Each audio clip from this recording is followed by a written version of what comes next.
Hey guys, tonight we begin with the surprisingly trippy world of ancient Egyptian recreational chemistry.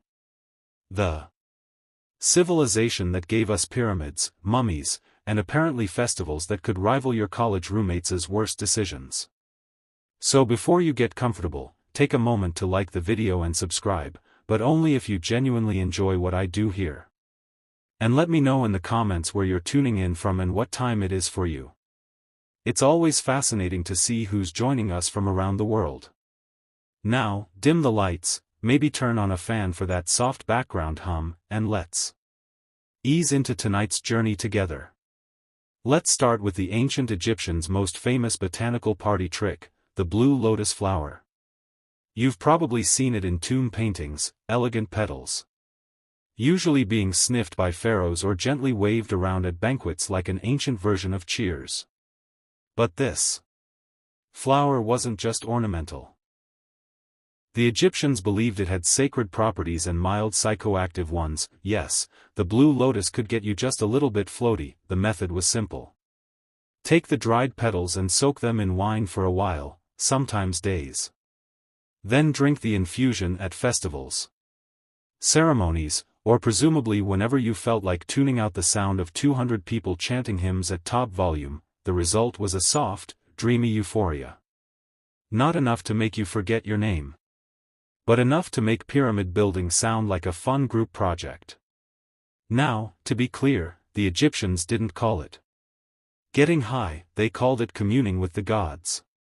Blue lotus was strongly associated with rebirth and the sun god Ra, which made it perfect for temple rituals and honorary rites. Holding the flower to one's nose was a symbolic way of inhaling divinity. And okay, maybe also a great way to take the edge off after a long day of ruling the Nile Valley. It was everywhere in art. Pharaohs are shown holding it. Party guests at banquets are passing it around like a floral peace pipe, and even mummies got decorated with it for the afterlife. The thinking seemed to be, if we're traveling to eternity, let's make sure we're stocked up. Practical, but the blue lotus wasn't just ceremonial. Festivals could get wild, and blue lotus-infused wine made the music louder, the dancing looser, and the hieroglyphic poetry marginally more profound. Imagine a crowd under the stars sipping lotus wine, feeling as light as a papyrus reed in the breeze. For the ancient Egyptians, that was spiritual fulfillment and also a very good night. There are religious holidays. And then there's the Feast of Drunkenness. The ancient Egyptian equivalent of saying, let's black out in honor of not dying. Subtle name? No. Accurate? Extremely. This annual celebration revolved around the goddess Hathor, who according to myth was once sent to punish humanity. But after a bloody spree that would make any disaster movie blush, the gods decided humanity had maybe learned its lesson. So they tricked her into drinking red beer that looked like blood. She passed out, woke up in a better mood, and just like that, mass extinction was narrowly avoided through alcohol poisoning. To commemorate this heroic hangover, Egyptians gathered once a year to get thoroughly obliterated. Not metaphorically, not spiritually, literally. The goal was to drink until one entered a divine trance, which sounds poetic until you remember this often meant collapsing face first into a mud brick courtyard surrounded by strangers yelling praises between hiccups. The ritual began at dawn with music, clapping, and the ceremonial passing of drinks. Priests encouraged revelers to drink as much as your heart desires, which in this context was less of a blessing and more of a dare. Participants banged tambourines, danced in the streets, and reportedly saw the goddess, although whether that was Hathor or just the side of a clay jug is unclear. But this wasn't just chaos for chaos's sake. Well, mostly not.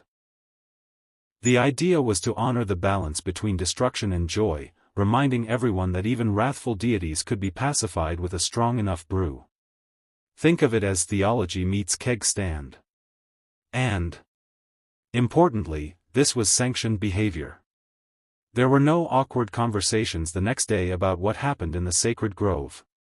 Getting drunk was part of the job description. If anything, not passing out was suspicious. Why aren't you spiritually elevated, Kumhotep? Do you hate the gods? Modern scholars have described the Feast of Drunkenness as a ritual of renewal. Participants purged their fears, inhibitions, and likely their stomach contents, all in one divinely authorized party. The next day, headaches, regret, possibly a new scar shaped like a nubis, but also spiritual cleansing. Forget everything you know about beer.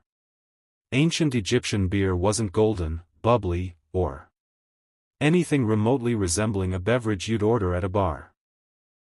It was thick, porridge-like, and alarmingly opaque, served with the kind of consistency that would confuse both your bartender and your dentist. Beer for the Egyptians was not just a social drink. It was practically a food group made from partially baked loaves of emma bread that were soaked in water, mashed, and fermented into a chunky slurry. It resembled a soupy oatmeal more than a refreshing ale. The technical term might be liquid bread. But let's not pretend this wasn't a bowl of carbs in denial. This beer was consumed by everyone: peasants, priests, children, scribes, and anyone else trying to survive in a world where desert heat, crocodiles, and public works projects were daily concerns. It was calorically dense, slightly intoxicating, and cheaper than anything else that didn't require chasing it down with a spear. And here's the twist. Beer wasn't just for sustenance. It was often intentionally altered with herbs, spices, and other curious additives, especially during festivals or religious ceremonies. Want to commune with the gods? Add some mandara.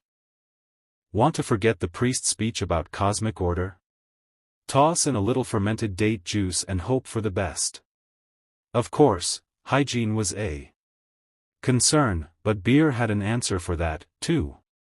Water could kill you, but beer had been boiled, fermented, and spiced. It was safer than the Nile and often more reliable than your coworkers. In terms of strength, Egyptian beer ranged from mildly numbing to I forgot how sandals work. While the alcohol content wasn't high by modern standards, the sheer quantity consumed made up for it. Workers on state projects like pyramid building were often paid in beer, a daily ration of several liters, which means that half of ancient Egyptian labor was fueled by liquid gluten and mild intoxication. Let's talk beer. Or rather, let's talk about a viscous beige bread adjacent fluid that the ancient Egyptians cheerfully called beer and that modern brewers would call a war crime. Egyptian beer was less refreshing beverage and more fermented soup with ambition. Made by soaking half-baked loaves of emma bread in water, then mashing the whole affair into a lumpy stew and letting it ferment in open vats. The final product was cloudy, chunky, and distressingly chewable. Imagine oatmeal if oatmeal had opinions and a mild buzz. But despite its texture, which archaeologists generously describe as rustic, this was the drink of the people. Everyone drank it: pharaohs, priests, peasants, toddlers. Because when water might kill you, and milk was suspicious at best, beer was the least deadly option with a pleasant side effect. It was calorie-dense, mildly intoxicating, and often served in communal jugs. Because nothing says spiritual unity like 5 adults slurping from a pot of soggy bread. Water. At temples and festivals, the beer might be enhanced with herbs, dates, honey, or mystery ingredients that were either sacred or just experimental.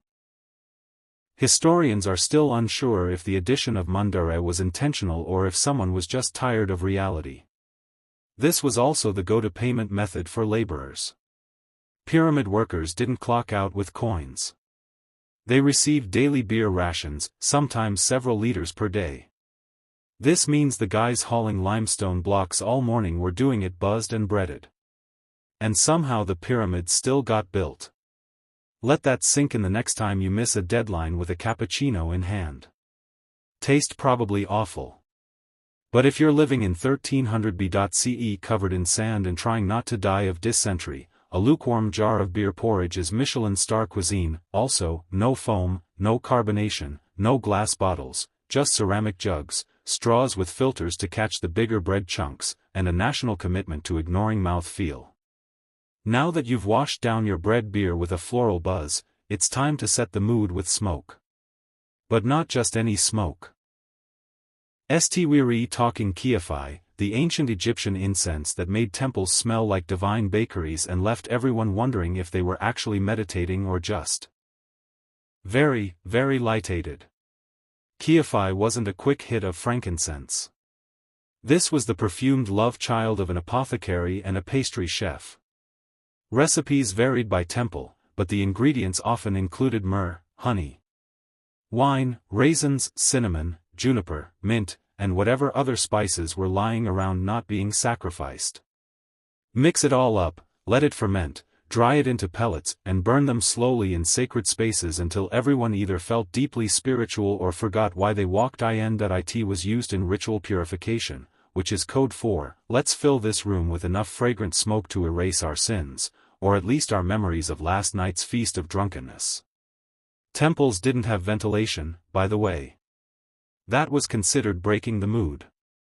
So imagine standing in a limestone cube next to a sweating priest waving a smoking dish of kefi like it's freeze for the soul while a chant drones in Coptic monotone behind you. Visions weren't just encouraged. They were practically inevitable. Whether divine revelation or mild asphyxiation, it didn't really matter. The gods got their tribute either way. To the Egyptians, ki wasn't just air freshener. It was medicine, perfume, and spiritual elevator all in one. Pliny the Elder later wrote that kiafi could cure snake bites and improve sleep, which makes sense if you assume the goal was to pass out entirely. Some recipes were so complex they read like ancient IKEA manuals. 16 ingredients, each added in precise phases under specific moons. Honestly, it's a miracle anything got done. But once lit, the aroma drifted across the Nile like a sacred fog machine, signaling that something holy was happening or that someone was overcompensating for yesterday's fish market. Even in death, kiafi lingered. It was burned during mummification, buried in tombs, and probably responsible for at least one pharaoh being accidentally embalmed in a spice rub. In short, kiafi was Egypt's way of saying, if you can't drink it, burn it, and breathe deeply. If Blue Lotus was Egypt's chill friend, and kiafi was the drama queen with a smoke machine, then Mundare was the slightly unhinged guest you invited once and immediately regretted. With its forked roots that vaguely resembled tiny humans and a reputation that scared even seasoned priests, Mundare was less herbal remedy and more botanical dare. Used in ancient Egyptian medicine as both a painkiller and a possible aphrodisiac, which is always a terrifying combination. Mundare earned its place in temple recipes and medical scrolls with the kind of cautious reverence usually reserved for wild animals and pharaohs in a bad mood. The IBA's papyrus, that handy ancient medical text that sounds like it belongs in a Harry Potter class, lists Mundare for insomnia, fertility, and strengthening the heart, which sounds noble until you remember that the wrong dose could just as easily strengthen your heart into cardiac arrest. See, Mundare contains alkaloids like scopolamine and atropine, the kind of compounds that mess with your nervous system and occasionally convince you that your bed is melting. In small doses, it was mildly relaxing. In slightly bigger ones, Welcome to Night Terrors, starring R.A. and a crocodile in a wig. And then there's the harvesting myth. According to later folklore, likely inherited from these early associations, pulling a mandrake root out of the ground caused it to scream loudly, lethally. So naturally, the solution was to tie it to a dog, cover your ears, and let the poor creature yank it free while you hoped your neighbors didn't ask too many questions. While there's no solid evidence the Egyptians were tying plants to dogs and waiting for shrieks, the idea that the plant had spiritual and slightly terrifying power fits right in. Mundare may have been used in rituals, fertility rites, or just slipped into beer for those who preferred their hallucinations with a rooty aftertaste. In any case, it wasn't the everyday herb. Mundare was for priests, magicians, and those who didn't mind taking medical advice from a man covered in gold leaf. Used carefully, it could induce sleep, reduce pain, and maybe inspire a sensual poem or two. Used recklessly, you'd wake up 4 days later convinced you were a scarab beetle. Somewhere in the vast scrolls of Egyptian medical wisdom, wedged between cures for crocodile bites and the proper placement of amulets on inflamed body parts, lies a quiet little mention of Shemet. That's right, cannabis. Because when it came to pain relief, the ancient Egyptians didn't just rely on divine intervention or chewing reeds until they forgot their problems. Sometimes they reached for something a little more herbal. Cannabis appears in medical texts like the Ebers Papyrus and Ramesseum Papyrus. Mostly as a treatment for inflammation, sore eyes, and various gynecological complaints. Yes, gynecological. Ancient Egyptian women may have had access to THC-infused suppositories, which sounds like a modern wellness trend someone is definitely going to try to resurrect on Etsy. Of course, the Egyptians didn't roll joints or bake brownies with it. At least not that we know of. Cannabis was usually crushed into oils, mixed into salves, or blended with honey. Because if you're going to medicate, why not make it taste nice? Applied topically, it soothed pain. Inhaled accidentally, well, now the temple incense makes a lot more sense. Was it recreational? Officially, no. Unofficially. Probably when you're running a civilization in 120 degrees heat with limited plumbing and a deeply unpredictable crocodile problem, no one blames you for accidentally overmedicating. And if your high priest starts talking to statues a little too confidently, well, who's to say that isn't divine wisdom? There's also physical evidence. Residue analysis from mummies and burial sites has turned up trace amounts of cannabis along with opium and nicotine, which raises either some fascinating pharmacological questions or the world's most suspicious funeral offerings. And let's not ignore the priests. These were men trained to chant for hours, interpret dreams, and stare into incense smoke until something stared back. If their rituals involved cannabis, it wasn't for giggles. It was to facilitate communication with the gods, or at the very least with the wall. Somewhere in the dimly lit, sweet-smelling corners of the ancient Egyptian temple pharmacy, just behind the dried lizards and holy ointments, sat the opium stash. Small wrinkled poppy pods imported from the eastern Mediterranean. Tucked away like a divine secret. Because when you've got plague, pain, and pyramid-related back injuries, sometimes prayer alone doesn't cut it. Though not native to Egypt, opium poppies likely made their debut through trade with Cyprus or Cit. The Egyptians were nothing if not enthusiastic early adopters. By the time of the New Kingdom, poppies were well on their way to becoming the ancient world's go-to sedative, a medical miracle wrapped in mild addiction. Opium didn't just dull pain.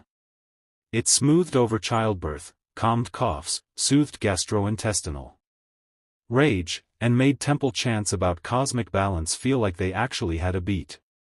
Administered in drinks, pills, or occasionally as suppositories, because of course, it became the pharmaceutical equivalent of saying, don't worry about it. Naturally, it found a home in the temple medicine cabinet. That sacred shelf where healing met holy mystery. Priests doubling as physicians administered it during rituals and serious treatments. Probably while saying things like, "This will ease the divine tension in your spleen." Whether your god was angry or your mers were, opium could calm them both. The ancient texts don't call it opium directly. Of course, that would be too helpful. They reference extracts from the poppy plant in the same vague way modern labels say natural flavors, which is never comforting. But let's not pretend this was all medicinal. There's always a blurry line between spiritual elevation and a really good nap. And for elite Egyptians, especially those being embalmed, opium might have been part of the final send-off. What better way to face the underworld than totally blissed out and blissfully unaware of the scarab beetle crawling across your nose? Like many of Egypt's sacred substances, opium was part cure, part comfort, and part controlled chaos. Used wisely, it soothed agony. Used poorly, it turned temple assistants into spaced-out background dancers. Still, in a world of tooth drills, snakes, and sandstorms, a little somnolent magic went a long way. Wine in ancient Egypt was a sign of sophistication. A drink of the gods, a toast to Osiris, but don't let the elegant amphorae fool you. This stuff could hit like a chariot accident, especially when it came laced with the ancient equivalent of a little something extra. Wines weren't just fermented grape juice. They were infusions, concoctions, and occasionally mild experiments in altered consciousness. Egyptians' flavor. Their wine with everything from mandara and blue lotus to myrrh and frankincense. Ingredients that sound spiritual until you realize they were probably added for maximum mood enhancement. Religious festivals were the main setting for these potent portables. At the Feast of Drunkenness, for example, participants didn't sip wine to appreciate terroir. They chugged it to achieve metaphysical disconnection. The idea wasn't to be tipsy. It was to teeter between dimensions, possibly while dancing with a priest in a leopard skin.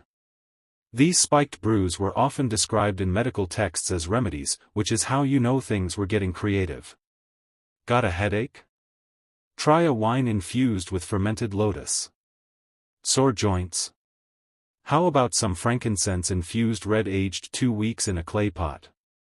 Existential dread. Well, that one needed priestly supervision and possibly a floor mat. And it wasn't just mortals enjoying this liquid therapy. The gods themselves were believed to appreciate a good spiked offering. Vats of wine were ritually poured out in temples, left as offerings in tombs, and used in ceremonies to help the divine descend into statues, or at least wobble in their general direction. Let's be clear, this wasn't your average table wine. Depending on the additives, these sacred brews could calm nerves, ease pain, or launch a midsummer banquet into full psychedelic mystery cult territory. And because everything was part of a ritual, no one could really question the dosage. If the room spun, it was spiritual. If you passed out in the lotus garden, that was divine communion. For the ancient Egyptians, wine wasn't just a beverage. It was a vehicle, one that could take you to enlightenment, to sleep, or into the arms of a very confused crocodile god. For a civilization obsessed with order, ritual, and geometry, the ancient Egyptians had a surprisingly open mind about trance states. In fact, they encouraged them, just not during accounting. These altered mental states were seen as direct channels to the divine, or at least to some deeply theatrical inner monologue. Possession, divine, not demonic, was often treated as a religious promotion, not a medical emergency. If a temple dancer started convulsing mid-rhyme, she wasn't rushed out by worried acolytes. She was applauded. Hathor had arrived, apparently, and had strong opinions about tambourine tempo. These trances were often achieved through a time-honored combo of repetitive drumming, rhythmic chanting, smoke inhalation, sleep deprivation, and wine, with mysterious floaties in it. The result, sudden bouts of prophecy, dramatic gasping, and the occasional unplanned floor nap. Priests and priestesses alike were trained to host gods like Airbnb guests, welcoming them into their bodies during rituals. This included changes in voice, posture, and a sudden urge to announce cryptic things while staring into a fire. In many temples, it was just another Wednesday. To outsiders, it may have looked like a mass fainting spell. But within the temple, this was how messages from the gods were delivered. Sometimes the gods advised, sometimes they scolded. Sometimes they demanded more cake offerings, which says a lot about ancient theology and ancient appetites. The trance wasn't always voluntary, either. There are accounts of the afflicted being taken by deities often accompanied by shouting, shaking, and suspicious amounts of incense. Whether these were actual divine messages or simply what happens when you inhale 4 hours of kefi smoke next to a flaming brazier is still debated. Of course, once the trance ended, the possessed party returned to normal, often looking slightly disoriented and very sweaty. The ritual concluded with applause, a sip of sacred wine, and possibly a nap behind a pillar while someone else mopped up the sanctified drool. To modern eyes, divine possession might look like performance art meets heatstroke. But to ancient Egyptians, it was the pinnacle of religious experience. The moment when the divine broke through the sandstone barrier of reality to drop a few cryptic life tips. You'd think death would be enough to stop someone from getting invited to a party. Not in ancient Egypt. The line between the living and the dead was more of a soft suggestion, like don't swim after eating, or maybe don't chisel hieroglyphs drunk. Egyptians didn't just respect the dead. They actively included them in social plans. This wasn't metaphorical. Families visited tombs during festivals like the beautiful Feast of the Valley, lugging baskets of food, jugs of beer, and the general vibe of a tailgate party if the tailgate was parked in a necropolis. They'd sit outside the tomb, eat, drink and commune with the deceased, which usually meant talking to the wall and hoping grandma appreciated the pickled fish. Many tombs had false doors, carved portals through which the dead could receive offerings. Whether this meant spiritually or just enjoying the smell from the other side is unclear. Either way, ancient Egyptians believed the dead could still enjoy food, drink, music, and a decent bit of gossip. So, naturally, they threw them parties. Music was played, incense was burned, libations were poured. Sometimes the living got drunk enough to cry, confess secrets, or accidentally sit on sacred offerings. It was like a family reunion, only with fewer arguments and slightly more embalming fluid. These gatherings weren't just acts of remembrance. They were also mutually beneficial transactions. The living fed the dead. The dead in theory blessed the living in return. Good crops. Protection, fewer nightmares involving hippos. Everyone won. Sometimes people even slept overnight in tombs, hoping for dream visions from their departed loved ones or the occasional unsolicited advice from a former accountant turned ghost. Stop lending money to your brother, the dream might say, and also the amulets go on the left. To modern sensibilities. This sounds macabre. To the Egyptians it was completely logical. The afterlife wasn't a goodbye. It was just a new address. And if Great Uncle Horm wanted to attend the party via divine osmosis through a stone wall, who were they to say no? For all the incense, holy trances, and sanctioned debauchery, ancient Egyptian revelry came with a price, and it usually arrived sometime around sunrise with a pounding headache, and the vague memory of yelling at a statue. Yes, even in a world where Blue Lotus was medicine and beer was breakfast, the morning after hit just as hard. Archaeological texts are suspiciously quiet on the subject of hangovers, which is probably because no one was in the mood to write hieroglyphs when their head felt like it had been smited by Ra himself, but the evidence is there. Medical papyri describe pains of the head and recommend treatments involving herbs, honey, and sometimes just lying very still while pretending to commune with the gods. In more advanced cases, a ritual cleansing was recommended, which usually involved a priest, a bucket of cold Nile water, and possibly a stern lecture on moderation that no one remembered hearing.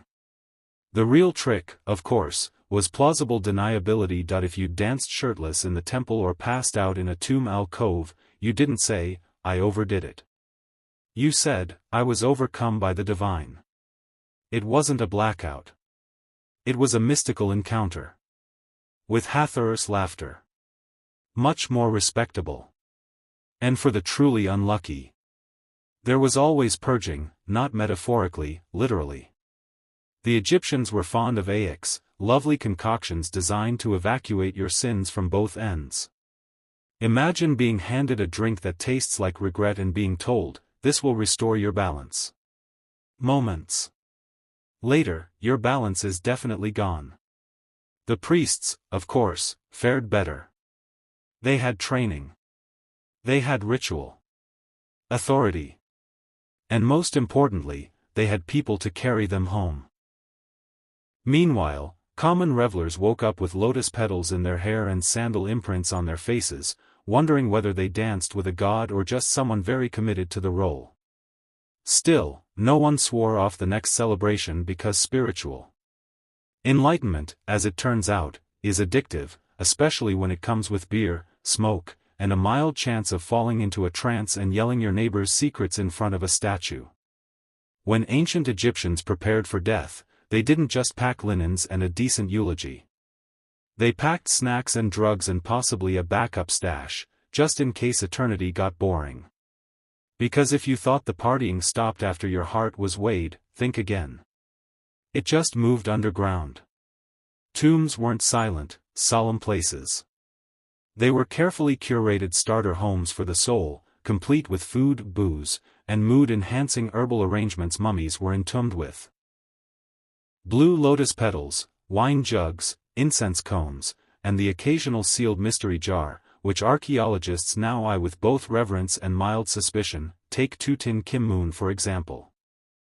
When Howard Carter cracked open his tomb, he didn't just find gold and furniture. He found wine, oils, herbs, and what can only be described as the ancient Egyptian version of a wellness kit. If a modern influencer were buried today, it would look disturbingly similar, minus the canopic jars. This wasn't just luxury. It was strategic. The soul, or bar, if you're fancy, needed nourishment and stimulation in the afterlife. Eternal bliss wasn't going to maintain itself after all. So priests and embalmers made sure you were entombed with all your spiritual comfort items, food offerings, sacred perfume, and a generous dose of whatever got you through long temple ceremonies while pretending to be enlightened. Some tombs even include instructions to the dead on how to prepare and enjoy these items in the afterlife. It's not enough to carry Blue Lotus into eternity. Apparently, you also needed directions in case divine short-term memory was a thing. And let's not forget the opening of the mouth ritual, which was supposed to let the dead eat, speak, and let's be honest, sip that sacred fermented beverage with proper technique. Because it's hard to toast Osiris with a closed jaw.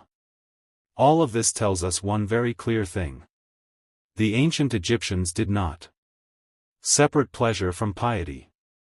If something brought them closer to the gods in life, even if it was a psychoactive flower soaked in wine, it belonged in the tomb along with your amulets, your linen headrest, and possibly a starter pack of dreams. Ancient Egypt gave the world pyramids, mummies, and eyeliner that could block out the sun. But it also perfected an unspoken truth of civilization. Sometimes the people running things are just high enough to think it's going well. Officially, the pharaoh was the earthly embodiment of Horus, chosen by the gods to maintain Ma'at, cosmic order. Unofficially, temple priests had the keys to the sacred stash, the incense budget, and the daily schedule of who gets to chant next to a burning bush of key until they pass out. The religious elite weren't just spiritual guides. They were state-sanctioned pharmacists supplying the population with everything from calming ointments to full-blown psychedelic experiences disguised as Holy Communion. If it smelled strong, tingled on contact, or made you speak in metaphor for 3 days, it probably came out of the priesthood's apothecary. And while pharaohs wore the crowns, it was the priests who knew how to blend mundare with wine and not kill anyone. This gave them an enormous amount of soft power, not just in healing and ritual, but in managing the emotional and mystical tone of society. You didn't ask, what's going on with the harvest?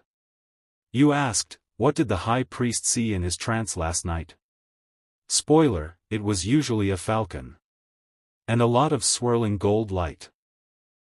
Let's not forget the economic side. The temples were landowners, employers, and massive centers of drug production. Blue Lotus didn't grow itself. Someone had to harvest it, dry it, ferment it, and whisper to it in sacred verse. So yes, religion was very holy, but it was also a well-oiled machine, one that ran on faith, herbs, and occasionally mind-altering doses of divine inspiration.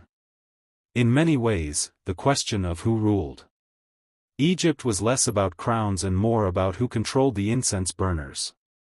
Because if the gods spoke through visions and the visions came after a priest sniffed something pungent in a sealed chamber, well, you do the math. In theory, ancient Egypt was all about balance, justice, and order.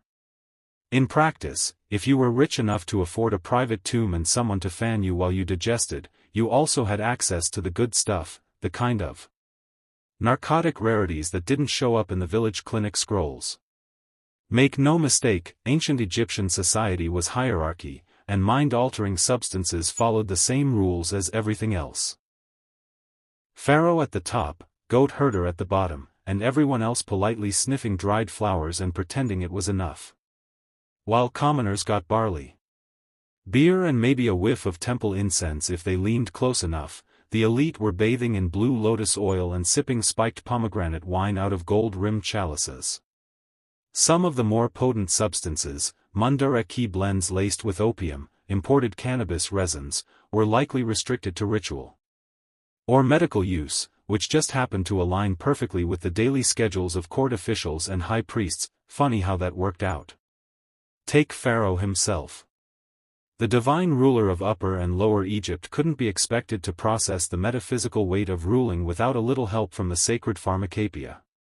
If his dreams were considered state messages from the gods, then sedating his insomnia with a psychoactive nightcap wasn't indulgence. It was national security. Even in death, the elite kept their stash close. Many tombs contain medicinal vials, incense cones, and wine jars with labels so vague they may as well have read for ceremonial purposes only. One wonders if the gods actually required that much imported poppy resin or if Tutankhamun just liked to keep his options open.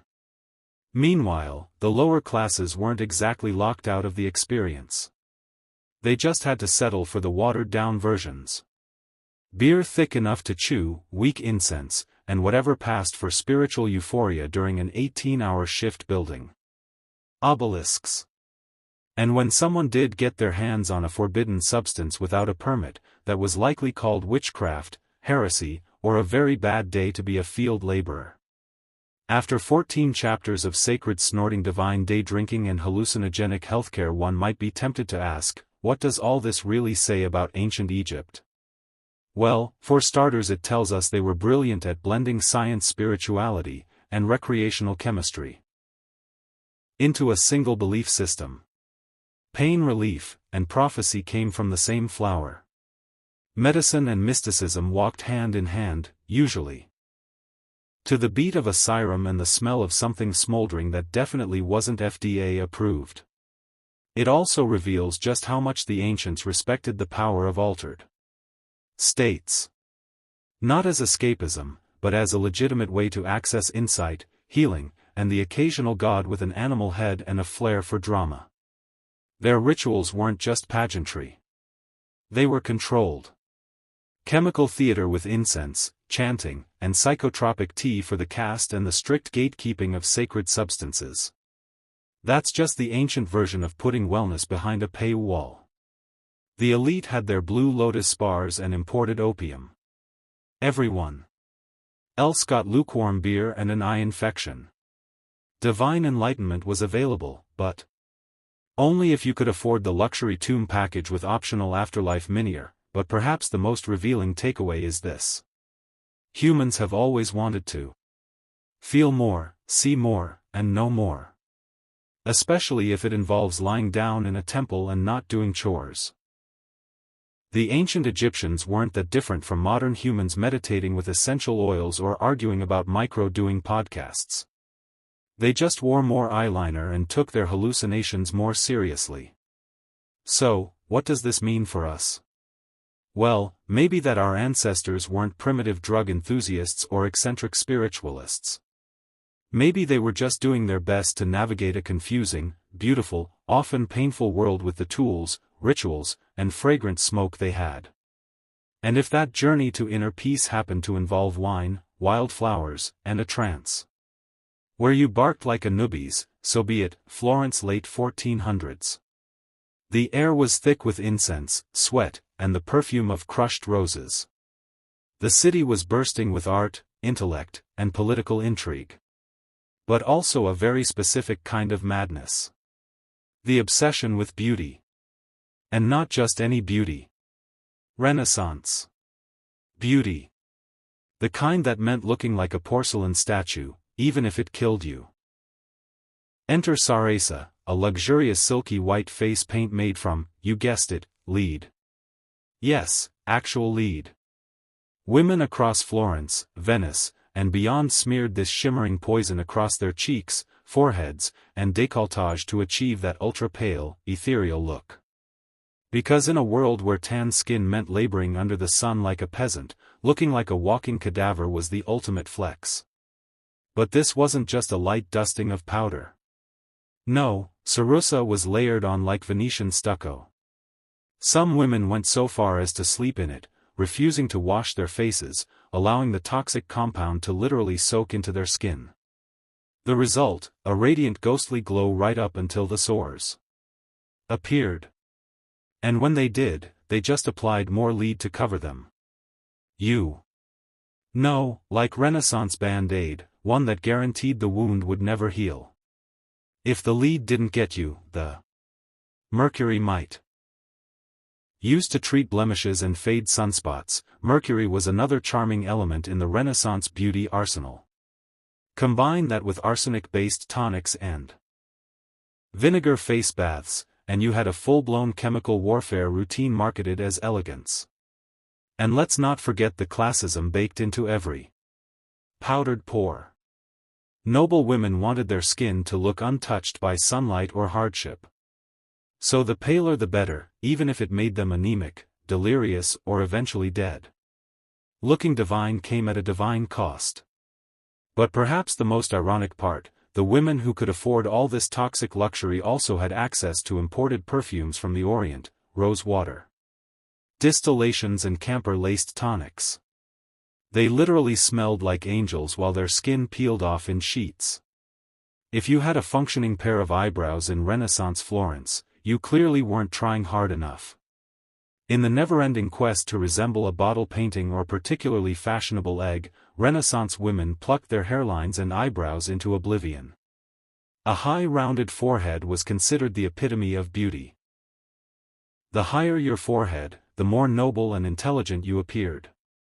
So women willingly yanked out rows of hair from their brows and along their hairline with tweezers, rough cloth, or even seashells. This wasn't a one-time affair. It was routine maintenance, a weekly ritual of pain and precision. For stubborn hairs, women rubbed in concoctions made from walnut oil or cat dung. Yes, cat dung to thin the regrowth. Some even scorched stray hairs off with candle flames because nothing says grace and refinement like lighting your face on fire. Eyebrows thin, arched, and barely visible, if at all. A truly sophisticated woman had no visible brows. Instead, a soft shadow or trace was painted in later, often with burnt cork or powdered charcoal, which sounds elegant until you realize it smeared terribly in the Florentine heat. Imagine your eyebrows slowly dripping down your cheeks during Mass. Divine. Meanwhile, body hair was seen as animalistic and unclean. Women removed it with a paste made from vinegar, quick lime, and arsenic, another charming blend. The mixture burned, but hey, it left the skin smooth until it didn't. And the scalp. Hair was gathered up into tight, rigid styles, often braided and padded with false hair made from wool, horsehair, or someone else's actual hair. Sometimes hair pieces were soaked in lye and bleached to match the fashionable golden hue of the season.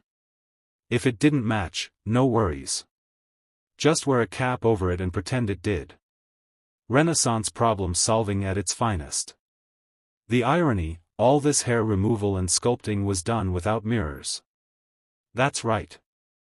Mirrors were rare and expensive, most women styled themselves by feel with help from servants. So, your maid better have steady hands and zero passive aggression.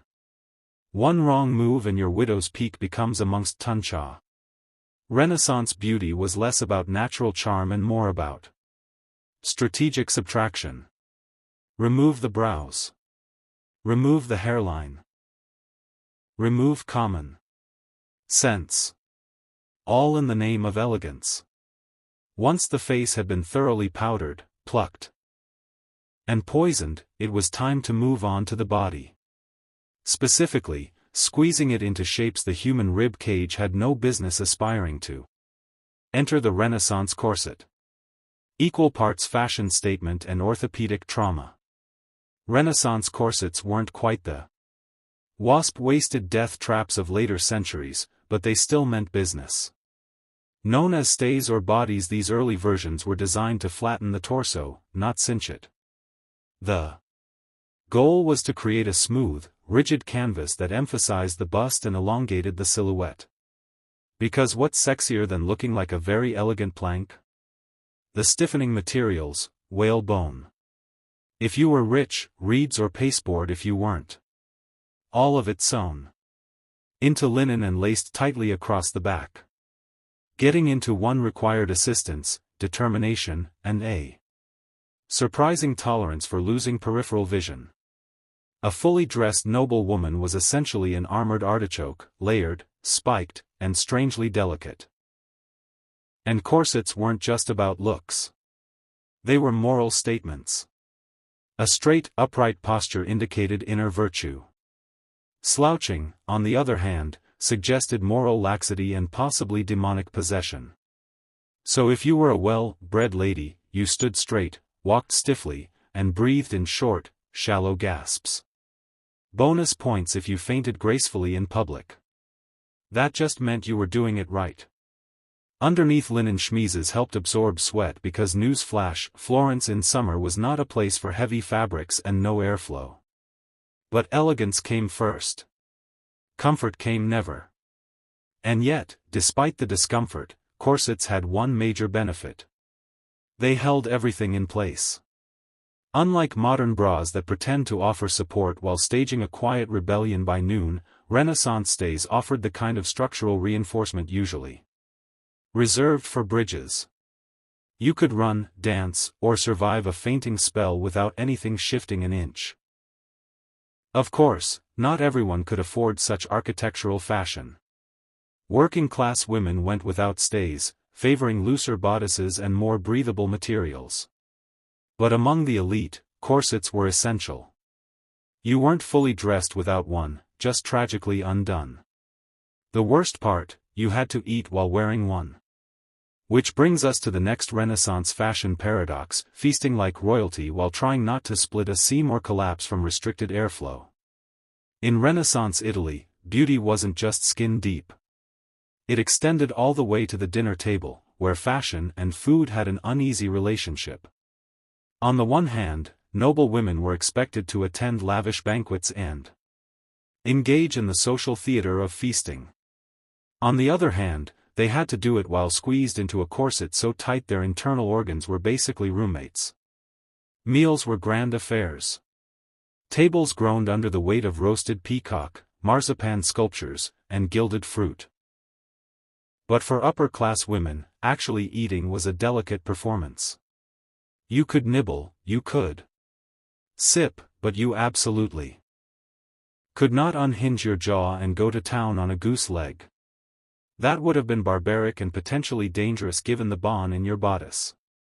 Instead, you were expected to take dainty bites, keep your back straight, and smile through the growing pressure in your ribs. Sometimes the act of sitting upright for hours and pretending to enjoy cold eel pie was enough to trigger a fainting spell, which frankly only added to the aesthetic. Pale, breathless, and collapsing into the arms of a handsome courtier tick. Of course, this polite self-starvation had limits. Many noble women were secretly ravenous by the time they reached their private chambers where they could finally remove the corset and devour a hidden stash of sweetmeats or leftover cheese. Yes, even Renaissance beauty queens had midnight snacks.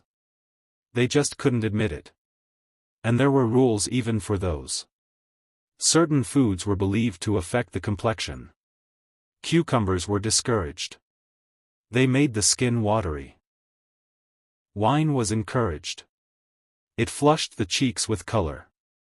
Some ladies even drank vinegar tonics to stay trim because nothing says high fashion like ruining your gut lining. There was also the matter of digestion that in a corset, your stomach had nowhere to go. Women had to pace their eating carefully or risk indigestion, bloating. Or God forbid a very unladylike burp. The horror. So while men got to recline, drink heavily, and argue about Dante, women mastered the art of elegant restraint, eating just enough to seem sociable, but never enough to ruin the line of their gown. Once the face was painted, the hair plucked, the corset tightened, and the food politely nibbled, it was time to smell expensive. In Renaissance Florence, your scent wasn't just a finishing touch. It was a social weapon. A noble woman's fragrance was as carefully curated as her lineage, and failing to smell like imported luxury was basically a scandal. The Renaissance nose had standards. Common folk might reek of garlic, goat, and existential dread. But the elite, they wafted through salons and basilicas, trailing clouds of rose water, musk, ambergris, and exotic spices. If you walked past a duchess and didn't feel mildly intoxicated by her scent, she wasn't trying hard enough. Perfume was big business. Italy, especially Venice, was the European hub for distillation, but the most coveted ingredients came from farther afield. Frankincense from Arabia, myrrh from Ethiopia, cinnamon from Ceylon, and ambergris, a waxy, oddly pleasant-smelling substance from the intestines of sperm whales. It was outrageously expensive and wildly fashionable. Basically, the Renaissance equivalent of dabbing yourself with designer whale bath, these perfumes weren't just for pulse points. They were soaked into gloves, stitched into dress linings, and sprayed onto handkerchiefs that ladies would flutter dramatically whenever someone less hygienic came too close, which was often. Streets were filthy. People bathed irregularly, perfume wasn't a luxury, it was armor, and for the ambitious beauty, scent layering was essential. First came the scented bath, usually a rinse of rose water or camphor. Then a dusting of crushed violet petals, followed by an oil rubbed into the temples or wrists, and finally a heavy mist of whatever concoction your apothecary swore would make men weep and rivals faint. Some even wore pomanders, delicate perforated orbs filled with aromatic herbs around the neck or waist. Others dangled them from their belts like olfactory warning bells. Approach with caution. I smell of cinnamon and judgment. But these potions weren't always benign. Some perfumes contained turpentine or tinctures so strong they could trigger headaches, nausea, or fainting. One wrong blend, and you went from seductive to insufferable. Still, the right fragrance could open doors, or at least noses. A woman who smelled divine had power. Power to entrance, distract, or just to survive. Of a crowd of unwashed poets. If Renaissance beauty was battlefield, then fashion was the armor, and Florence was its glittering war zone. The fabric you wore didn't just say something about you. It screamed. It sang. It flounced down the street, declaring your family's wealth, your husband's rank, and whether or not you had any shame in bankrupting him for a sleeve. Velvet was the crown jewel. Imported, dyed, and woven with the kind of care usually reserved for saints' relics. Velvet was thick, heavy, and absurdly expensive. Wearing it in summer, a true power move. You were hot, yes, but you were important. Then came brocade, not content with mere color. Brocade brought patterns into the picture. Lions, vines, even entire religious scenes woven in gold thread. And we're not talking about subtle accents. These were gowns that could double as altarpieces. The more intricate the design, the more time and money it took, which meant the more smugly you could nod at other women's inferior sleeves. Sleeves, by the way, were detachable. A practical feature turned competitive sport.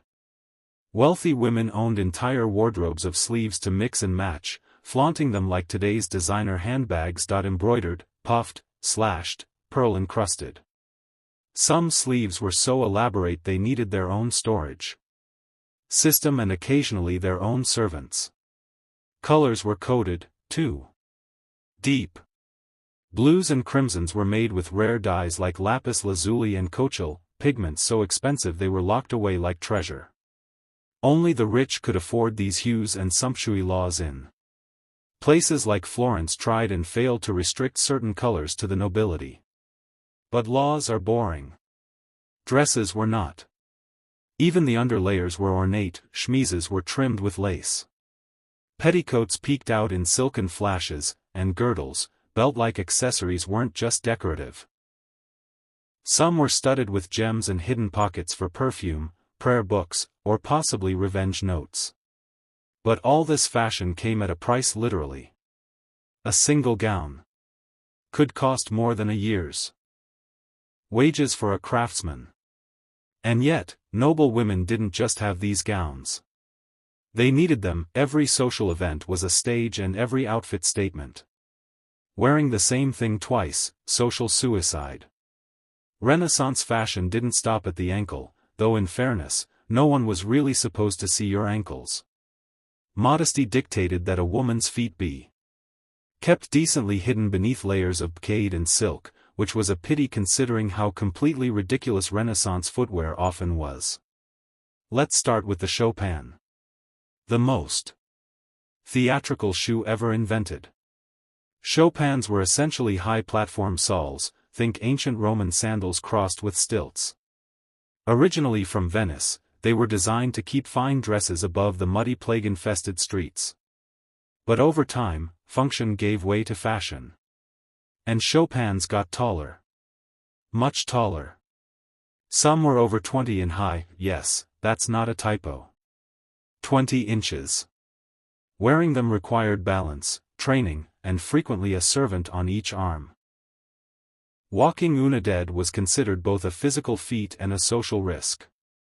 If you fell, you didn't just lose your dignity. You might take out half the wedding party with you. In Florence, Chopins weren't quite as extreme, but the trend still trickled down. Wealthy women wore delicate pointed slippers, often made of velvet, embroidered with silk thread, and lined with fur. These were indoor shoes. Outdoors, you wore patterns, wooden or cork platforms strapped underneath your slippers to protect them from the street. A practical solution, unless you tripped and shattered your kneecaps on cobblestones. Foot binding wasn't a thing in Renaissance Italy, but the pressure to have dainty, narrow feet absolutely was. Shoes were pointed, narrow, and not built for actual walking. But who needed to walk when you could glide from sedan chair to palace hall, leaving a trail of crushed flower petals and broken arches? And then there were the stockings. Women wore finely knit hose made of silk or wool tied at the knee with ribbons. These ribbons were sometimes scented because if someone caught a glimpse of your shin, you at least wanted to smell fabulous. Of course, lower-ass women wore simpler shoes, sturdy leather for labor, clogs for wet work. But the noble class treated footwear like a secret weapon. Unseen, impractical, and incredibly expensive. All of it reinforced a single message. Real ladies didn't walk. They floated. They glided. They suffered. Gracefully and in style. After hours off wages for a craftsman. And yet, noble women didn't just have these gowns. They needed them. Every social event was a stage and every outfit a statement. Wearing the same thing twice, social suicide. Renaissance fashion didn't stop at the ankle, though in fairness, no one was really supposed to see your ankles. Modesty dictated that women's feet be kept decently hidden beneath layers of brocade and silk, which was a pity considering how completely ridiculous Renaissance footwear often was. Let's start with the Chopin. The most theatrical shoe ever invented. Chopins were essentially high-platform soles, think ancient Roman sandals crossed with stilts. Originally from Venice, they were designed to keep fine dresses above the muddy plague-infested streets. But over time, function gave way to fashion. And Chopins got taller. Much taller. Some were over 20 in high, yes, that's not a typo. 20 inches. Wearing them required balance, training, and frequently a servant on each arm. Walking unaded was considered both a physical feat and a social risk. If you fell, you didn't just lose your dignity. You might take out half the wedding party with you. In Florence, Chopins weren't quite as extreme, but the trend still trickled down. Wealthy women wore delicate pointed slippers, often made of velvet, embroidered with silk thread, and lined with fur. These were indoor shoes. Outdoors, you wore patterns, wooden or cork platforms strapped underneath your slippers to protect them from the street. A practical solution, unless you tripped and shattered your kneecaps on cobblestones. Foot binding wasn't a thing in Renaissance Italy, but the pressure to have dainty, narrow feet absolutely was. Shoes were pointed, narrow, and not built for actual walking. But who needed to walk when you could glide from sedan chair to palace hall, leaving a trail of crushed flower petals and broken arches? And then there were the stockings. Women wore finely knit hose made of silk or wool tied at the knee with ribbons. These ribbons were sometimes scented because if someone caught a glimpse of your shin, you at least wanted to smell fabulous. Of course, lower-ass women wore simpler shoes, sturdy leather for labor, clogs for wet work. But the noble class treated footwear like a secret weapon, unseen, impractical, and incredibly expensive. All of it reinforced a single message. Real ladies didn't walk. They floated. They glided. They suffered gracefully and in style.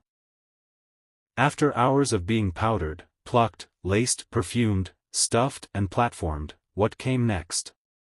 That's right, dancing. Because nothing completes the Renaissance beauty ritual like trying to glide across a polished marble floor in 20 pounds of fabric and 2 in of breathable lung space.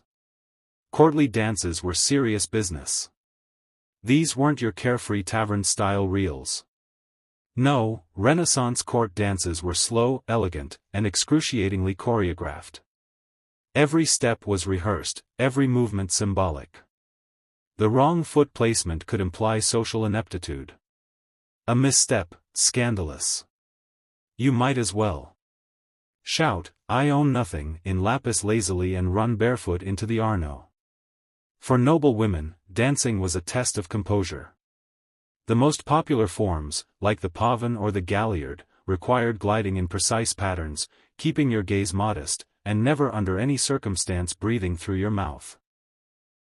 That was considered undignified, which is unfortunate because corsets did not allow for deep breaths. Every galliard leap was a calculated gamble against passing out cold. And yet, it was crucial. A woman's grace on the dance floor was as vital to her reputation as her dowry. Parents hired dance tutors the way modern influencers hire lighting designers. You learned how to turn, how to bow, how to fan yourself just enough to be mysterious, but not so much that you looked sweaty. The goal was to radiate effortless control, even as your shoes blistered and your ribs whimpered. There was also the matter of social strategy. Dancing offered rare opportunities to interact briefly with eligible men. Gloved hands touched for a moment, eyes met during a bow, perfumes mingled. It was flirtation with footnotes.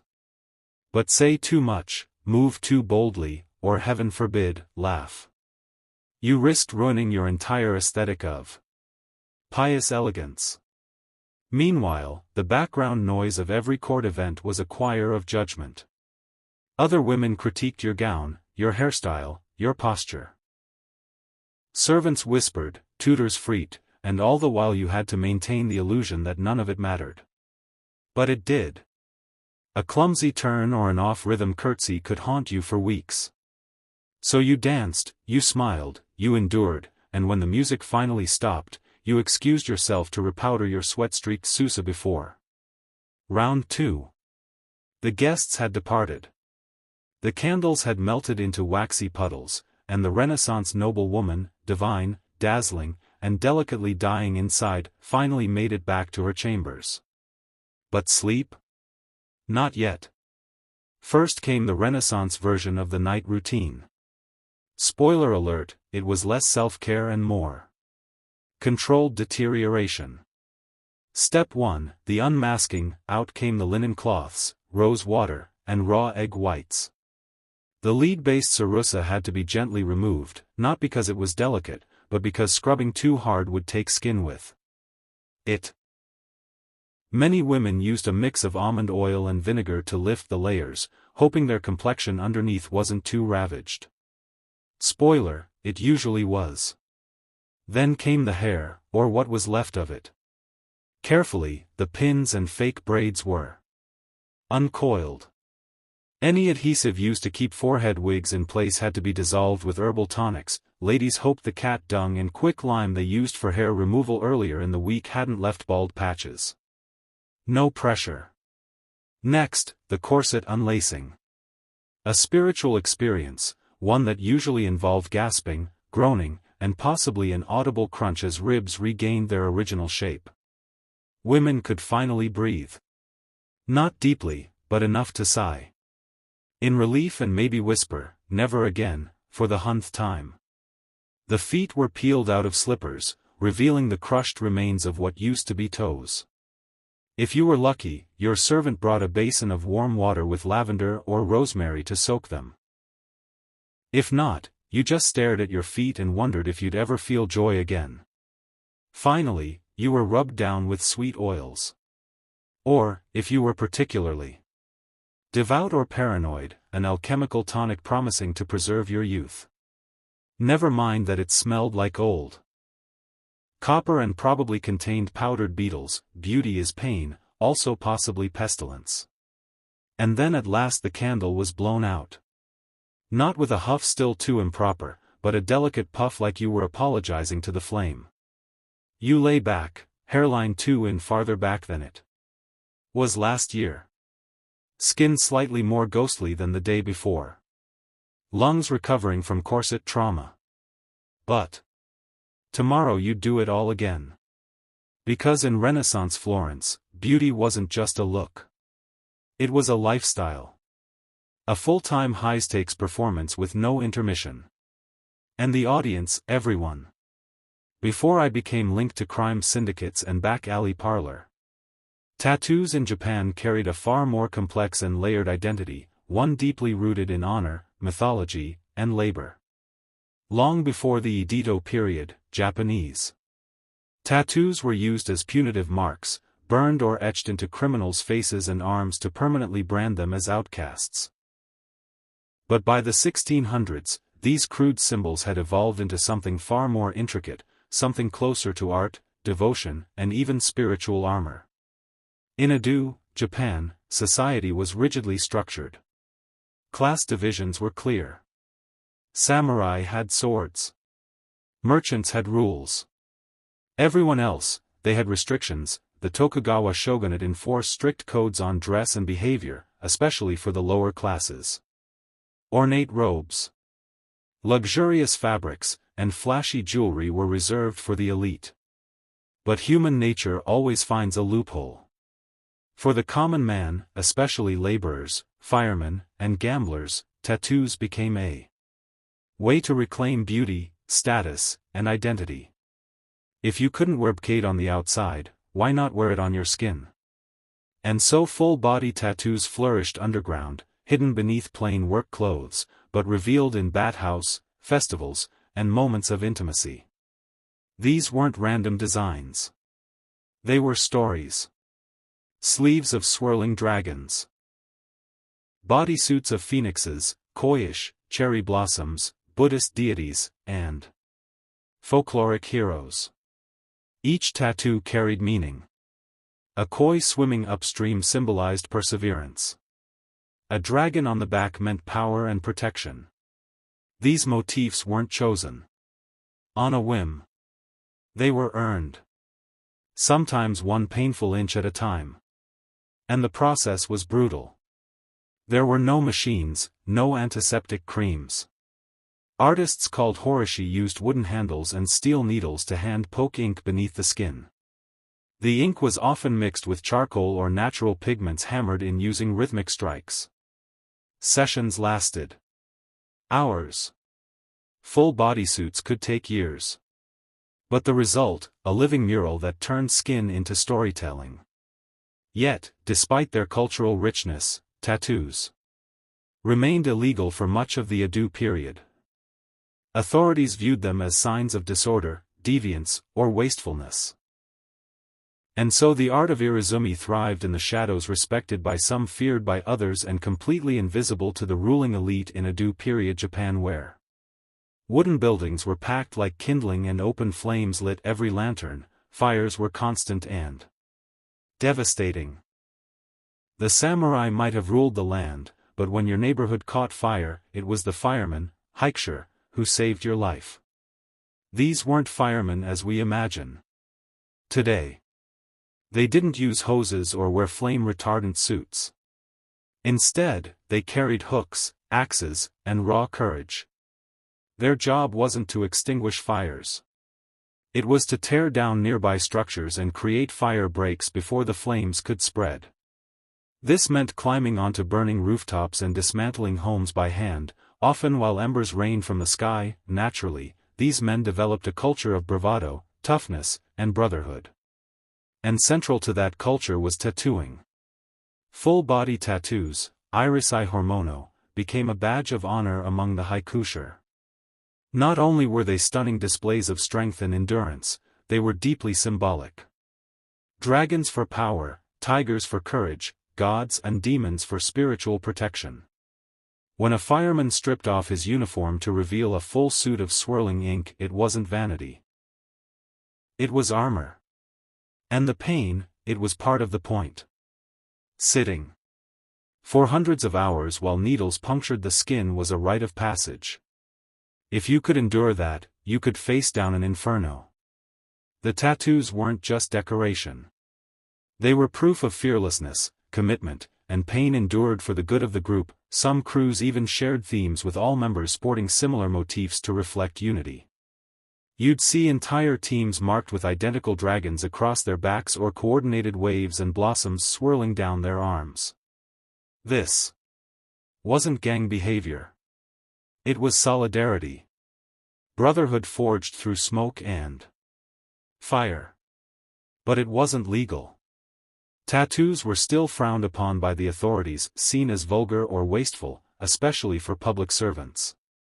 So, the hikesher wore their ink beneath their clothes, only revealed in private bathhouse or celebratory festivals, where their role as local heroes gave them a pass, at least temporarily.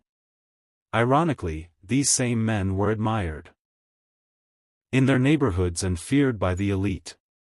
Their tattoos were marks of danger to some, of devotion to others.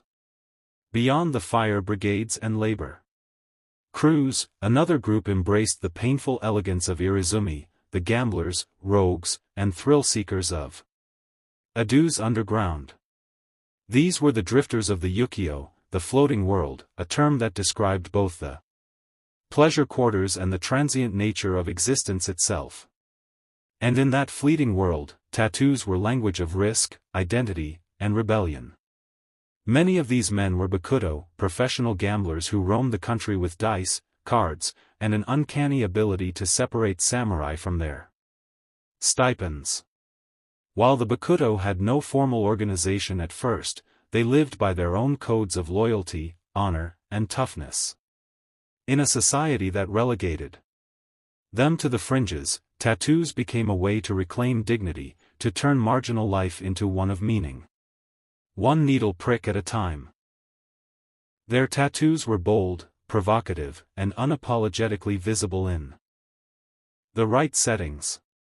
Peonies, fierce warriors, gods of fortune, and snakes slithered across their torsos. These weren't the quiet, contemplative inkings of monks, or the civic pride of firemen. These were power statements. Visual declarations that said, "I don't follow your rules. I live by my own." Many designs referenced famous characters from Japanese folklore and kabuki theater. Heroes like Sakata Kintoki, Minamoto Naoshitsune, or even mythical rebels who challenged authority. The more outrageous the figure, the more admired the tattoo. It wasn't just skin-deep symbolism. It was branding in a society where no one handed you a name unless you fought for it. And yet, despite their outsider status, these men were crucial to the underground economy. They lent money, maintained order in red light districts, and developed early proto-yakuza structures. Their tattoos became both a badge and a warning: loyalty within, danger without. Tattooing shops flourished in this world, not always marked with signs, but known through whispers and connections. The horoshi became revered figures. Their work whispered about in bathhouse and behind sake counters. To be inked by a famous master was an honor. To endure the hours of stabbing pain, a show of grit. For gamblers and rogues, irizumi was more than art. It was an identity carved in pain, proudly worn in a world that had no place for them. Though tattooing in Edo, Japan is often portrayed as a masculine tradition of laborers, firefighters, and gamblers, women also left their mark, sometimes quite literally, on this hidden world of ink. While rarely documented in official records, female tattoos existed quietly, tenderly, and rebelliously beneath the layers of silk and propriety.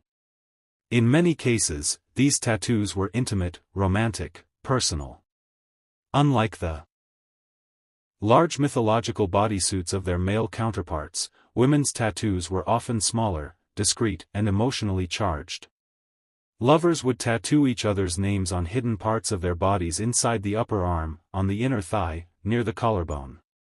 A gesture known as iriumi chobun, love tattoos. A popular phrase inked onto women's skin was ini no yazukasu, meaning "I entrust you with my life." It was more than a vow. It was declaration of emotional surrender. Written in pain. Men sometimes carried similar inscriptions showing mutual commitment beyond what any formal wedding could offer. This kind of tattooing was especially common among lovers in the ukiyo, the floating world of pleasure districts where courtesans and geisha reigned. Among high-ranking courtesans, tattoos were sometimes a tool of seduction. A small teasing mark, visible only when a robe slipped just right, became part of the mystique. It gave the illusion of intimacy, as if a client was seeing something forbidden. In reality, the tattoo may have been shared with dozens of clients, each believing it was private secret. In other cases, tattoos signified heartbreak or betrayal. A courtesan might burn or slash a name tattooed on her body after a lover abandoned her, turning passion into scarred testimony. Some even covered these names with new ink, dragons swallowing letters, waves washing away memories. But for women outside the pleasure quarters, tattoos could also be acts of quiet rebellion. Peasant women, fisher women, or wives of tattooed men sometimes followed suit, inspired by the artistry or solidarity. Though they risked judgment, these women wore their ink privately under their robes as silent declarations of autonomy. While Edo society officially condemned such markings, especially on women, these tattoos carved out a hidden narrative, one of love, agency, and pain. Born a story the official histories never bothered to write down. Behind every breathtaking bodysuit, every swirling dragon and tragic hero etched in flesh, there stood the unsung artisans of Edo, Japan, the horoshi, or tattoo masters. They worked quietly in tucked-away corners of the city, anonymous rooms above tea houses, back rooms of barber shops, or candle-lit apartments that smelled of incense and ink. There were no flashing signs, no customer reviews, just reputation passed by word of mouth and inked skin. Becoming a horoshi was no casual decision. It took years of training, usually through apprenticeship under a master. The tools were basic, wooden handles with clusters of steel needles at the tip, dipped into a thick black ink called sumi, made from soot and animal glue, the technique painstakingly slow and deeply painful, the needles were jabbed rhythmically into the skin by hand, often with a bamboo mallet. This process, called tabori, required steady hands, infinite patience, and the mental endurance of a monk. But horishi weren't just craftsmen. They were storytellers, historians, psychologists. A good tattoo master had to understand not only how to tattoo, but what to tattoo. Every design carried meaning. A cherry blossom fading into waves, the transience of life, tiger climbing a mountain, bravery in the face of impossible odds. The client might bring a request, but the horishi would decide the placement, the balance, the soul of the piece. Clients would return over and over, sometimes for years, to complete their full suit. A bodyscape that stretched from shoulder to thigh, across the back, down the arms, and often stopping just above the wrist and neckline. This wasn't random. Tattoos had to remain hidden beneath daily clothing to avoid trouble with the authorities. Some horishi signed their work, not visibly, but secretly within the folds of a dragon's tail or hidden in the petals of a lotus. These subtle signatures became a badge of pride, recognizable only to those in the know. Despite the intimacy of the work, horishi lived with one foot outside of society. Their clientele were often firemen, gamblers, courtesans, people outside the elite. So the artists too lived on the edge, revered by the underground, invisible to the powerful. Irizumi wasn't just something you wore. It was something you survived. Every line, every shade, every drop of color came at a price, measured in hours of motionless endurance and days of aching flesh. In Edo, Japan, the pain of tattooing wasn't a drawback. It was the entire point. Tabori. The traditional hand-poked method used by horishi was brutal by design. The artist would dip the cluster of needles into sumi ink, then tap them rhythmically into the skin using a wooden stick or mallet. The process was slow, incredibly slow. A single outline could take hours. A full body tattoo might require years of regular sessions, each lasting half a day or more. There were no numbing creams, no mercy. Only the sound of steady tapping and the raw sting of every puncture. But the pain was more than physical. It was symbolic. It separated the dilettants from the devoted. It was a test of will, patience, and mental control. Clients didn't just receive tattoos. They earned them. And the endurance it took to sit through these sessions became a badge of honor, often discussed with quiet pride in bathhouse and taverns. Firefighters believed that the agony strengthened their courage.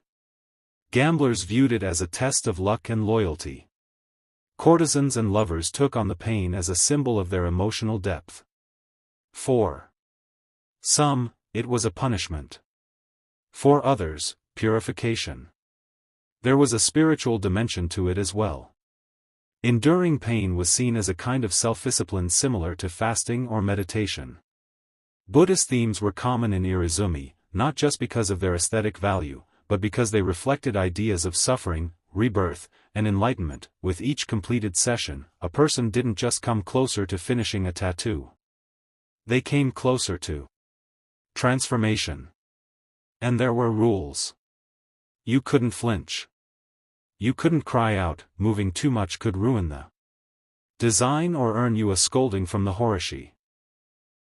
Only the most serious clients completed their full bodysuit known as munawari with a chest panel left blank to avoid shocking society if the robe fell open. In a world where the elite wore silk and status, the tattooed wore pain and permanence. Every inch of an Edo tattoo told a story. These weren't random designs picked from a menu. They were mythologies mapped onto the body. Carefully chosen symbols, each one with layered meanings encoded in swirling ink that stretched from shoulder to ankle. For the tattooed in Edo, Japan, the body became a canvas of personal folklore. Take the koish for example. It wasn't just decorative. A koi swimming upstream represented strength, determination, and the willingness to face impossible odds. According to legend, a koi that reached the top of the waterfall became a dragon. It was the perfect metaphor for a man trying to climb his way out of the lower classes to prove something the world refused to see. Dragons were everywhere. But they weren't the fire-breathing monsters of Western myth. They were protectors, spiritual guardians. Powerful, wise, and deeply tied to the forces of nature. A dragon coiling across the back wasn't meant to intimidate. It was meant to shield. A constant unseen presence between your skin and the world. Peas symbolized bravery with a touch of elegance. Tigers stood for ferocity and resolve. Waves meant life's unpredictability. Demons and ghosts. Warnings. Cautionary tales inked into the flesh as reminders of the dangers lurking in both the physical and spiritual world. Many tattoos depicted full scenes from Chinese and Japanese folklore, battles, betrayals, divine interventions. Popular subjects included the Swikkerin, a Chinese epic about 108 outlaw heroes. These stories resonated with the tattooed class, rebels, protectors, misfits who didn't quite fit into the samurai ideal, but still lived by a code. Buddhist deities were common too, particularly the wrathful ones. Figures like Fudo MW, the immovable protector. With sword in one hand and rope in the other, he bound demons and cut through ignorance. Having him tattooed on your back was like carrying a spiritual bodyguard, one who didn't mind getting violent when necessary. But not all meanings were universal. A tattoo's placement, size, and direction all mattered. A tiger climbing upward might mean ambition. Downward could suggest a warning. Even the order of when each section was tattooed said something about your journey. These symbols were sacred, private, and powerful. And in a society where words could betray you, tattoos became the most honest form of expression. As the Edo period progressed, the vibrant underground culture of Iriumi, once a secret code of honor among laborers, firemen, and gamblers, began to collide head-on with shifting social attitudes and rising paranoia from the ruling class. What was once admired in hidden bathhouse and tea houses slowly became associated with crime, deviance, and dishonor. The turning point came when the government began tightening its grip on public behavior. Tattooing, already unofficially frowned upon, started to take on a more dangerous reputation, especially as it became more visible among the bakudo or gamblers and other criminal groups who would eventually give rise to the modern yakuza. These men were often the only ones bold enough to wear full bodysuits openly, and as they became more organized, so did the stigma attached to their ink. Ironically, many of these same criminals had begun as outcasts from society. Men who wore tattoos not to provoke fear, but to reclaim identity. But once crime syndicates began using tattoos to mark membership, territory, and loyalty, public perception shifted. The police didn't care whether your dragon symbolized courage or your koish meant perseverance. To them, tattoos now signaled one thing: criminality. The government responded with more bans. In the early 1800s, tattooing was officially outlawed, though enforcement varied depending on the region and who was doing the inspecting.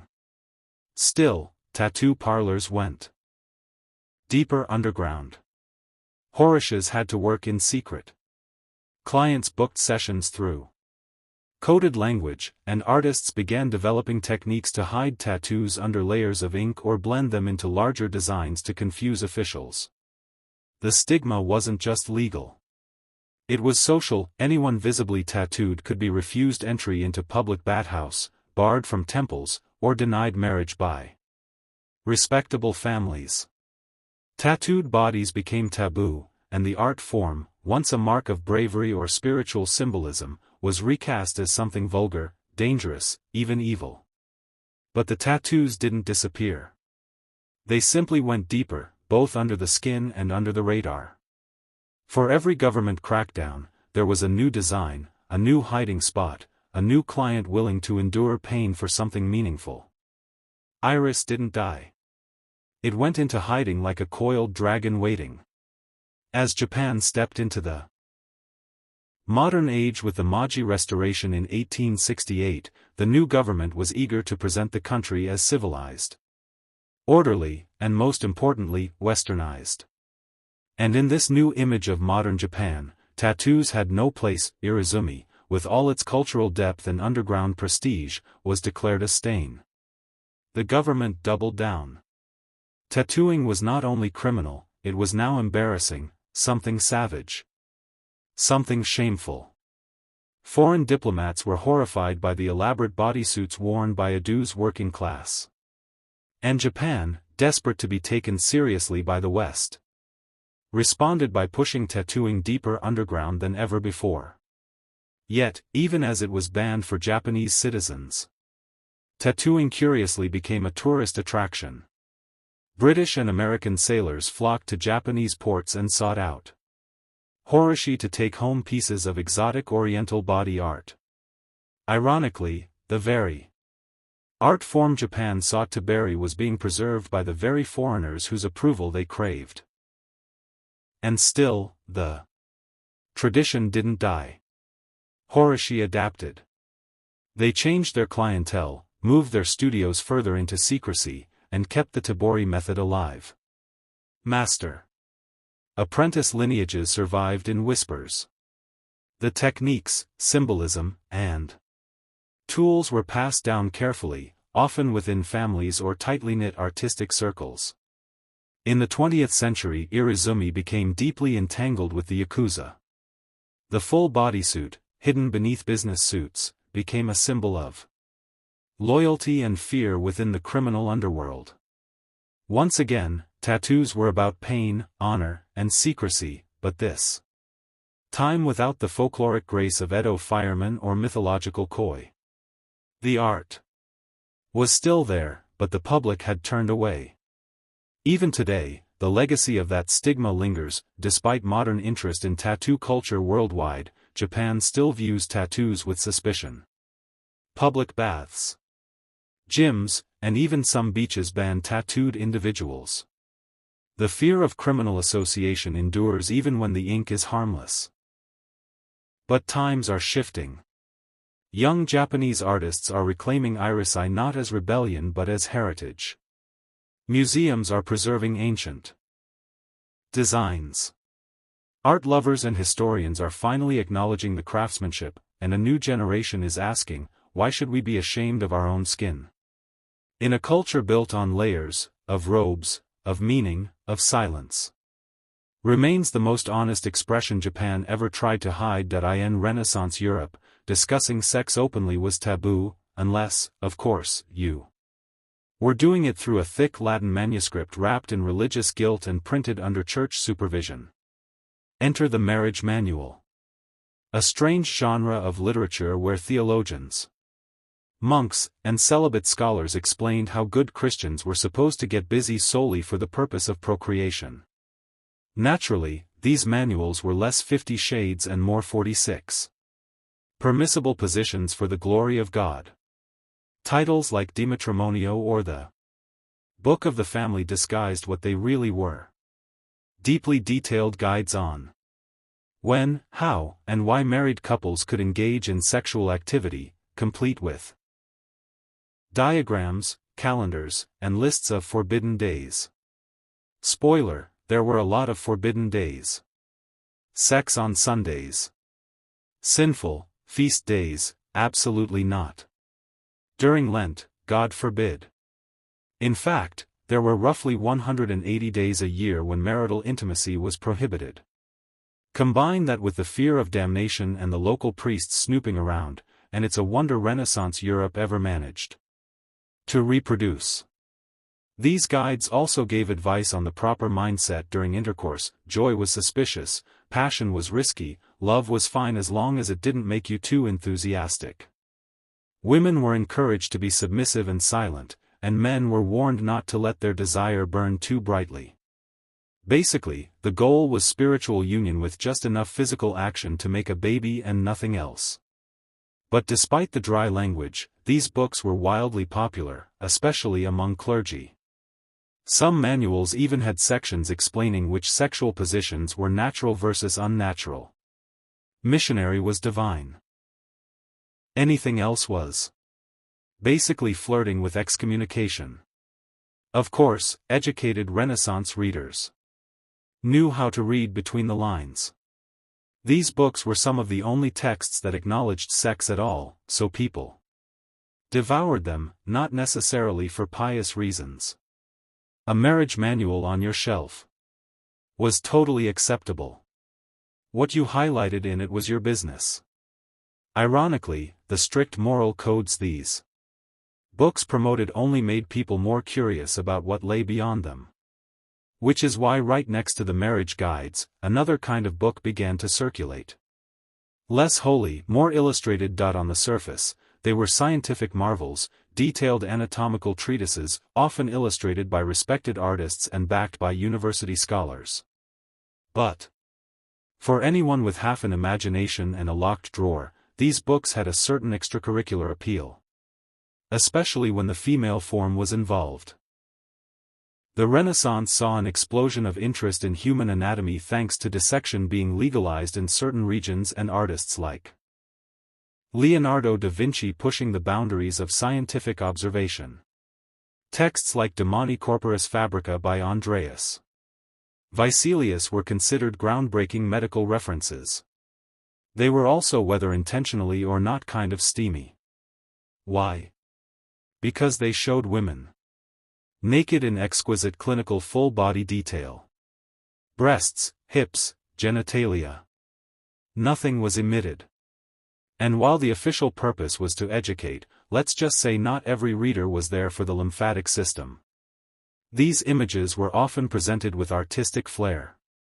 One particularly infamous edition of an anatomical book showed a nude woman gracefully reclining as if in a Botticelli painting, except her chest cavity was flayed open like a diagram in a butcher's manual. It was both horrifying and oddly sensual, the body as art, the body as science, and for some the body as entertainment. Since pornography was strictly banned by the church, these illustrations slipped through the moral net under the guise of medical necessity. A young man caught with a suggestive woodcut from a medical book could simply shrug and claim he was pursuing his studies, the fact that the page was dog-eared and mysteriously thumb-worn irrelevant. Some printers even leaned into the dual appeal. Certain editions were produced with extra attention to the female form, featuring idealized nudes that blended anatomy with eroticism, a sort of Renaissance loophole. If you wanted to look at naked people, all you had to do was pretend to care about the spleen. And these weren't back-alley publications. They were printed by respected presses, collected in university libraries, and cited by physicians. But between the dry Latin and muscle diagrams, there was just enough softcore temptation to keep readers flipping pages with slightly more enthusiasm than necessary. Of course, not all forbidden books were pretending to be scientific. Some didn't even bother to hide it. By the mid-Renaissance, a new kind of book began appearing in private collections, ones that didn't bother with anatomical dissection or theological loopholes. These were full-blown love manuals, half etiquette guide, half soft seduction playbook. They were written for the well-be-bred nobleman or lady who wanted to flirt without falling directly into hell. Unlike the dry, rule-bound marriage manuals sanctioned by the church, love manuals reveled in ambiguity. They walked a thin line, offering tips on courtship, letter writing, and romantic speech, all under the pretense of cultivating refined behavior. But between the lines, they dripped with innuendo. These books taught the art of the glance, the science of sighing in someone's direction, the importance of hand placement during a slow court dance. They offered sample dialogues, thinly disguised pickup lines for situations like encountering a duchess in a garden, or complimenting a lady's lute playing without offending her chaperone. One popular genre was the epistolary romance. collections of fictional love letters. Between imaginary nobles, usually with names like Count Lorenzo and Lady Fiorella, these were meant to model virtuous behavior, but many letters veered suspiciously close to fantasy. You could practically hear the bodices tightening and the gloves slowly coming off.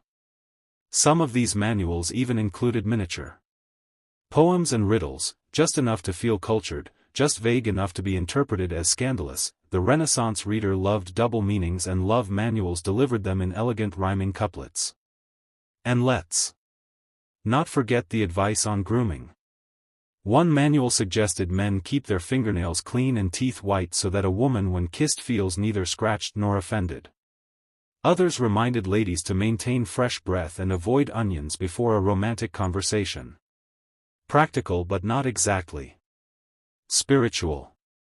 While these books didn't depict physical intimacy, they hinted at it constantly. And that was the point. They were less about lust and more about tension, the kind that built slowly across candle-lit ballrooms, behind fans, through veils. For young nobles trapped between arranged marriages and strict religious codes, these manuals were escape hatches, legal to own, dangerous to understand. While the church cracked down on sin and scholars argued about virtue, some Renaissance readers were stashing ancient Roman poetry under their pillows, and not the kind Cicero would have approved of. Oides ars emptoria, the art of love, was one of the most widely circulated forbidden texts of the Renaissance. Technically a Roman classic, it offered a step-by-step guide to seduction. From spotting a lover at the theater to how to feign jealousy just enough to keep things spicy. It was witty, elegant, and totally immoral by church standards. Naturally, it was extremely popular. Educated men and some very determined women kept copies of OID hidden behind Bibles or bound in blank covers to pass unnoticed. Marginalia in some surviving copies includes notes like "try this at carnival." And worked on Cecilia because who said Latin had to be boring. Then there was The Golden Ass by Apulus, a novel that slipped under the radar thanks to its mythological storyline but included vivid scenes of transformation, lust, and the occasional talking donkey. It was technically a spiritual allegory. It was also erotica with a toga on. Even more daring were translations of Greek and Arabic love poetry, many of which emphasized sensual pleasure as a path to enlightenment. Renaissance Italy had a taste for the exotic, and Arabic texts like those inspired by the perfume garden circulated in small elite circles. These weren't openly sold, but if you had the right connections and enough gold, a copy might find its way to your study. Booksellers knew how to play the game. Officially, their shops were stocked with theology and grammar. Unofficially, a wink and a discreet coin could earn you access to a locked cabinet labeled medical curiosities or private readings. The church called it sinful. The merchants called it good business. Some nobles even commissioned illuminated manuscripts of these works decorated with gold leaf cherubs and occasionally very detailed illustrations of things cherubs should not be watching. These books weren't just read. They were experienced, passed around at salons, whispered about at masquerades, banned by bishops, quoted by poets. And while everyone pretended they'd only read them for the Latin practice, the truth was obvious. For all the secret reading and scandalous giggling behind lace fans, the Renaissance wasn't a safe haven for literary freedom, especially not when the Inquisition was watching. And in Italy, it always was. By the mid-1500s, the Catholic Church had grown increasingly suspicious of books that could corrupt the soul, which in practice meant anything remotely entertaining. In 1559, Pope Paul IV issued the first official Index Liorum Prohibitorum, the Index of Forbidden Books. It was exactly what it sounded like, a hit list of texts deemed too dangerous, heretical, or God forbid titillating. The list included everything from Protestant theology to astrology manuals. But buried among them were treats on love, anatomy, and even poetry. OID banned Picasso's Dika.